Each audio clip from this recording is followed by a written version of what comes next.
It's a little hard to believe that there's been no new information on Kirby and the Rainbow Curse since E3. There's barely been any information about the game besides its February release date and slightly cheaper pricing.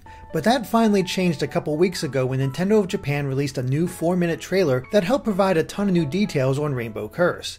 But you know us, we just have to dig deeper. So let's get the old analysis machine rolling to see what secrets and hidden details we can find. The trailer provides the first details on just what is going on in Rainbow Curse, and it definitely has a lot of similarities to past Kirby games.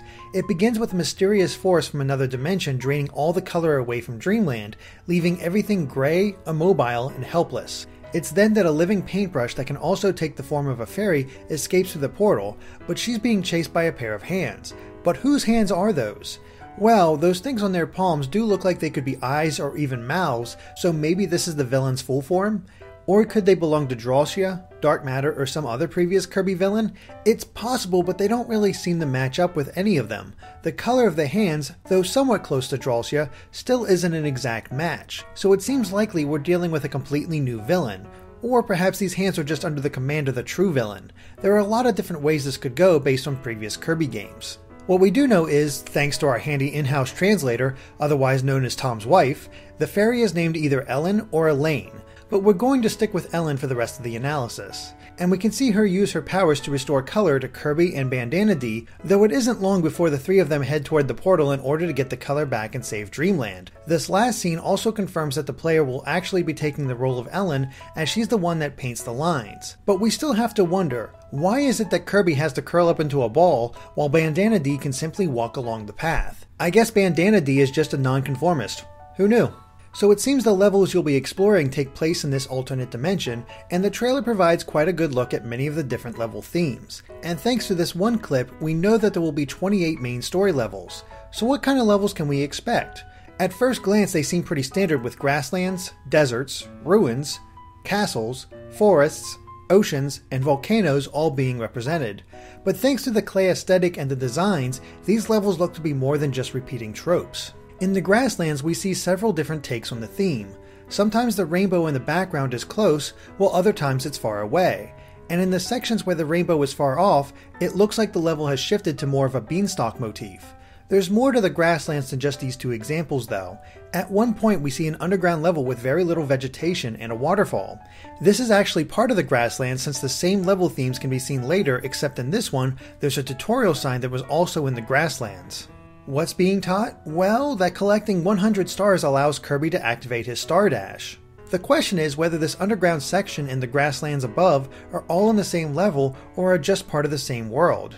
Well, thanks to a victory screen, it seems to be the latter as the rainbow is closer to Kirby in the background. This makes sense since that would be one crazy level to have to start on the plains, go farther from the rainbow, up into trees, and at some point go underground. However, it is interesting to see that elements from one level show up even further away in the next. Is it possible that levels flow into the next in such a way that players could see Kirby's progress relative to the world itself? One thing we're sure about is that there appears to be a ton of variety in the objects and hazards you'll come across in Rainbow Curse, and one of the first we see is a simple waterfall, but one that you can block off by drawing a paint line through it. It's hard to imagine the water actually hurting Kirby, so it probably just pushes him down. But as we can see, there's no pit below either. So instead of a hazard, it acts more as a simple puzzle in this case, which further increases the likelihood of this being early in the game. But also, did you notice a hidden alcove just left of it? It seems players will have to block the water, while leaving enough space for Kirby to squeeze through into the upper area, where we can see a differently colored block that can likely be destroyed. Likewise, we see this mechanic being used later in the trailer to block things that are much more dangerous like lasers and lava. And the lava has the same idea behind it as the waterfall, with one paint line used to block it, while another carries Kirby across, forcing players to be quick. Going back to the grasslands, we can see a different kind of hazard. In the 9-level grid clip, tucked away in the bottom middle screen, we can see a horizontal gray band stretch across the green that is completely drained of color. So we think it's safe to assume that paint lines can't be drawn there. So instead it looks like Kirby may have blasted himself out of a cannon in order to make his way through since he's spinning around in the air, just like in past games. And look, the poor guy's going so fast that his whole body flattens out when he hits the wall. And while that's a little rough on Kirby, we're more curious about the green poles that can be found near the metal and glass blocks. The glass blocks don't seem to have any kind of special purpose, but we imagine the poles will act as a way to bounce Kirby away from things. Yeah, it all seems rather easy, but this is the first world we're talking about. Another curious hazard can be found in a forest level. Here we can see two objects that look like cups. But what could they be for, since one is horizontal and the other is tilted at an angle? Kirby can obviously fit inside them, so maybe doing so will reveal a secret. Or maybe it's as simple as a resting area while the player figures out the level. But there's actually already another level element that does the same thing. At various points in the trailer, a green pile of goop can be seen. When Kirby finally lands in it, he sticks to it and won't move. The only way to get him out is by making him dash. Then there's the yellow ring that we can see. In one scene, Kirby never touches it, while in another we see him rocketing away from it. It's hard to say what its exact purpose is, but it may act as an aerial equivalent to the green goop. He may rest in it until using a dash to burst out, or it could simply boost Kirby ahead as soon as he goes through. Meanwhile, the forest level shows off a section that uses normal spiked balls rather than Gordos. It's not super important, of course, but Gordo is tailor-made for sections like that. Instead, some of the levels show Gordos in the walls with seemingly no way to get out. Could it burst through the wall to attack? Or maybe that indicates there are secret paths into the walls. Or perhaps Gordo is just being given a timeout. But we honestly have no idea why he's been placed there.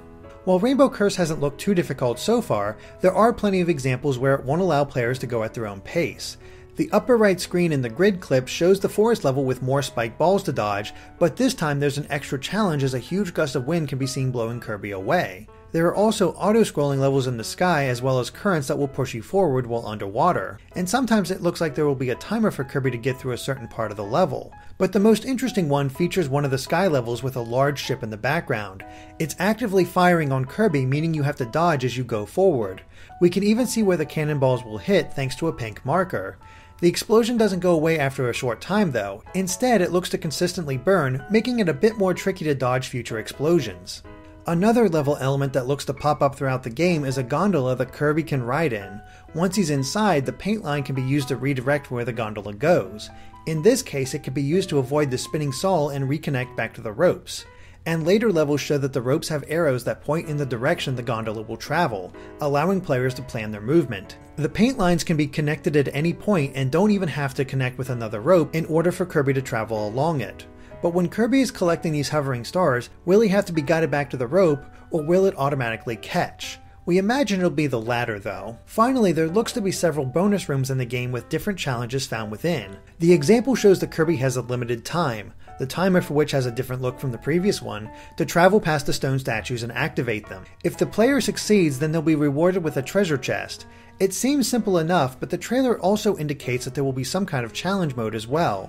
In this mode, the player must solve small puzzles in a row in order to collect a chest in the room before moving on to the next. It all looks very similar to the challenge rooms in Super Mario 3D World. A medal will also be given at the end, but this one may be based on time since there's a clock featured on the results screen. The trailer states that there will be 40 challenges in total, but does that refer to the individual rooms or 40 different sets of rooms? Either way, it adds a lot of extra content to the game. But there's more to see within the levels, specifically what items Kirby can collect. One of the first are paint jars, which refill the paint meter as well as grant 500 points. But what do those points do? We see them pop up throughout the trailer, but there's no tally for them, and the end level screen only seems to count the stars collected. There's no evidence for this yet, but what if the points are part of a score attack mode where you can post your scores for each level on an online leaderboard?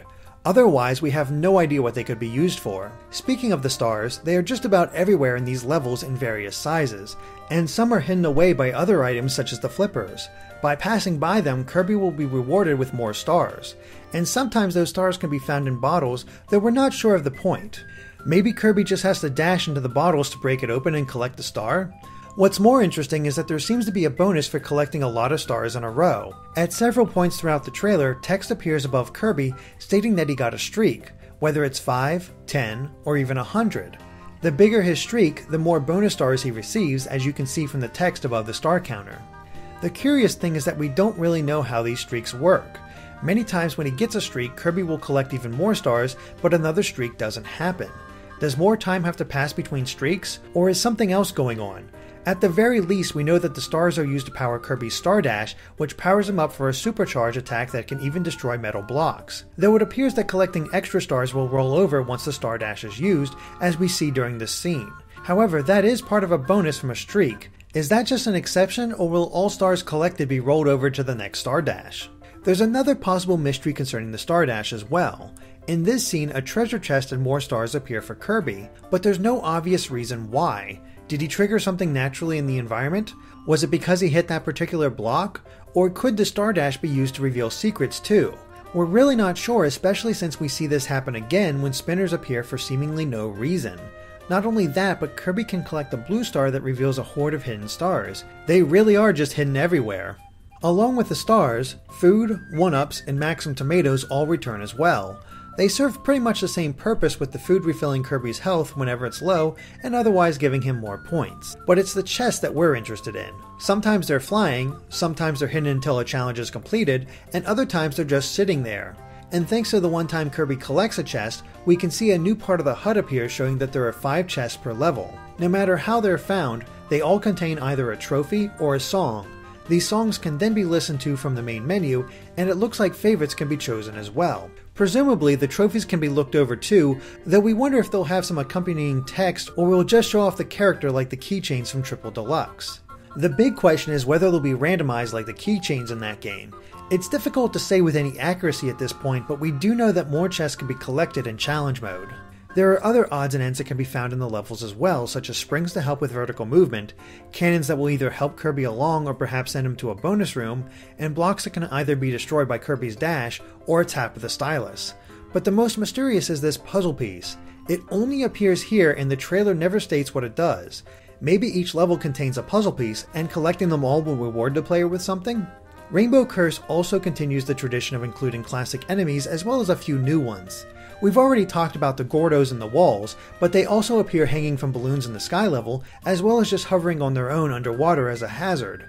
Other returning enemies include Hotheads, Sawgills, and both pink and blue Bronto Birds. Then there are the Grindars that can be found in the ruins. While the first to appear doesn't move at all so that the focus can be on how the player can clear away sand to find goodies underneath, the second is much more animated, but it's a little different from the ones in Kirby Mass Attack. It no longer has a chain, so how do you get past it? There are stars above as well as a hand pointing down, but the screen shows no way of getting rid of it. But there are a lot of new enemies as well, including this alien looking one, these giants which kinda look like wrapped mummies, these new fish enemies that hide inside the waterfall and can also carry stars, green flying enemies that can also be seen on the title art, and finally these little guys with the helmets. Though we really don't know much about any of them, there is a curious lack of a certain enemy, the Waddle Dees. In fact, they might not be enemies in this game at all, considering Bandana Dee is Kirby's main ally. Instead, the helmeted enemies might take their place for Rainbow Curse, since they appear in the first level as well as on balloons too, all roles that Waddle Dee typically has. What we do know is that killing enemies rewards players with 3 stars and 100 points, and Kirby doesn't have to bother going after the stars that enemies leave behind. After a short time, they will travel to his star counter. We also get a look at 3 of the bosses in Rainbow Curse. Of course, Wispy Woods is the boss of the Grasslands, though he seems to be really feeling those hits this time around based on his eyes bugging out. The boss of the ruins is some kind of shielded enemy. Kirby has to simultaneously block its lasers while dashing into its weak points with multiple hits. We're guessing the metal-looking plate is invulnerable though. Finally, the underwater boss is a giant squid. Throughout the fight, giant stars appear to help, and the squid attacks by shooting ink blobs. To defeat it, Kirby has to dodge its charges and then dash into its weak point. The only thing left is Kirby himself, and unlike Canvas Curse, Kirby still has all of his limbs. They're just tucked in so that he can roll, but otherwise he seems to work mostly the same as he did in the DS game. He can dash and follows along the paint line whenever he lands on it, and as we said before, collecting 10 stars will grant him the Star Dash ability, which makes him much stronger. He can also charge up his dash if the player taps and holds the stylus on him. Interestingly, the paint lines can affect Kirby in more ways than we've already listed. For instance, making loops has an alternative purpose. Once Kirby reaches the end of one, he will immediately dash on his own, though this seems to only apply to enclosed loops. The coolest new feature though was Kirby's transformations. At certain points in the levels, he will come across a canvas showing one of 3 known vehicles. The first is a tank which Ellen transfers onto Kirby. This temporarily gives him the appearance of his old animal friend Rick the Hamster, until Ellen molds Kirby to be more like a tank. As a tank, Kirby can shoot at enemies, presumably aiming at wherever the player taps. Otherwise though, he still acts normally and must be guided by the paint lines. And it looks like the Star Dash will become a super move as Tank Kirby transforms further to unleash a barrage of bullets. Kirby can also transform into a submarine, and while we don't see the canvas process this time, we do wonder if it will have a cameo by Kine the ocean sunfish during the process. As a submarine, Kirby can fire torpedoes which can then be guided by the paint lines, and which side of the line it hits doesn't matter, as we can see some riding along the top. There are still quite a few mysteries to this transformation though. A flag symbol appears near Kirby for a short time, but there's no indication of what its purpose could be. And it's unclear what method is being used to fire the torpedoes. It can't be just tapping Kirby as the paint line is being drawn as he shoots a torpedo. So does it rely on a button press, or does Kirby just continually fire torpedoes in intervals of 3? Like the tank, Kirby has access to a super attack, but his star count doesn't seem to be high enough to do that. So maybe the super attacks are just charged like a super roll. At any rate, the super attack for the submarine is a huge torpedo that can continually break through objects. The final transformation shown is the rocket, which may feature a cameo by Coo the Owl while Kirby changes. Rocket Kirby doesn't seem to have any long-range attacks, instead barreling through enemies with no resistance. This scene also shows that secrets can be found by killing all the enemies in an area as well. His super attack is just a super dash that sends him through larger objects. Now that would be all for Kirby, except that Rainbow Curse does have Amiibo support. Using the Kirby Amiibo grants Kirby a Warp Star and the ability to continuously use the Star Dash. The Meta Knight figure gives Kirby his mask as well as a faster dash attack. And then Dee's amiibo gives Kirby his hat, which grants 2 extra bars of health. Nothing too major, but they are nifty little cheats.